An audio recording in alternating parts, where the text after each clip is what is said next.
Right, this is something I know everybody just heard about, and I want to bring it up. So, everybody saw the video, Diddy? Where he's dragging Cassie? What's your thought on that? Man, listen, if you call yourself a real man, you ain't never gonna put your hands on a female. It's no need, unless you really need to, unless somebody's life is in danger, she's about to shoot you, stab one of your family members or something like that. It's no need for it. Y'all should have believed Cassie in the first damn place. Who didn't believe Cassie? Did anybody not believe her? They didn't believe it was to this extent. Did anybody think that she was really like capping? She gave battered women. I believed her. You believed it? You believed it? Because she went to court, she wasn't even trying to settle. She was just trying to expose him. He's the one that settled. He paid too fast. Yeah, because she had to sign that NDA. That's why I didn't believe it at first, but Yeah.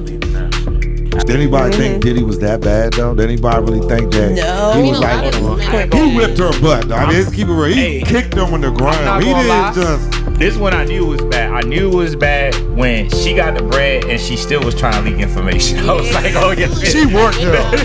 He could have kept that $30 million for his lawyer. He said, thank you. She made sure I'm gonna take $30 million from you, hurt your pockets, and come back at you. She was in this for what, 15 years, right? About 50, they said about 15 years. Now, what's your thought process being women?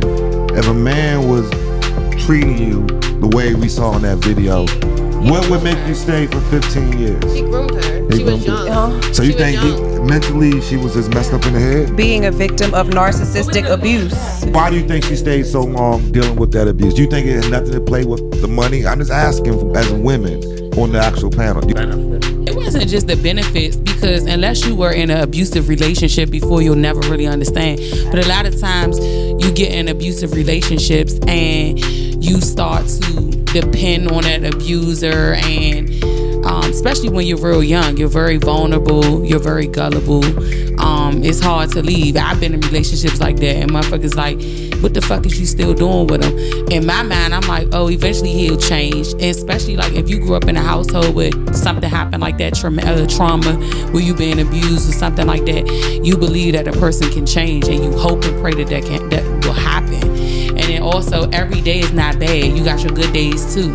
And with her, she's in a situation where he's filthy rich, he's in charge of her career, so she's getting those benefits, and I'm sure she thought maybe one day he would stop. Trauma bond. Yes. You could tell she was tired in the video. She don't fight back or nothing. She's not doing this shit no more. And you just never know when that time comes. It could be 20 years from now. You see, if you look at back in the day, them men would beating on their wives, and they'd stay for 30 years and then divorce. And you'd be like, damn, why y'all divorcing at 60, 70 years old? Yeah, right. Something finally clicked, or somebody came into my life and woke me up. And so it was time to roll out. Because if it was just about money, she would have stayed. Right. That trainer woke her up. Husband now. You gotta think about, this is my career. I want to blow up. I want to be this star and stuff. Right. I was one of the hottest niggas in the game. So I'm gonna try to stay. It can't be all bad. I'm going on flights, but that's what abusers do. They, oh yeah, you can live like this and you feeling good. And got this $1 million crib, $1 billion crib, this $1 billion company. I can take care of you, but in exchange, you give me you, and then you have to do what I say. Type energy, like no. That video was the eye opener. I'm not gonna lie. I was like, wow, Diddy, like he's done. He's done. Yeah, that was definitely something that took me for a loop.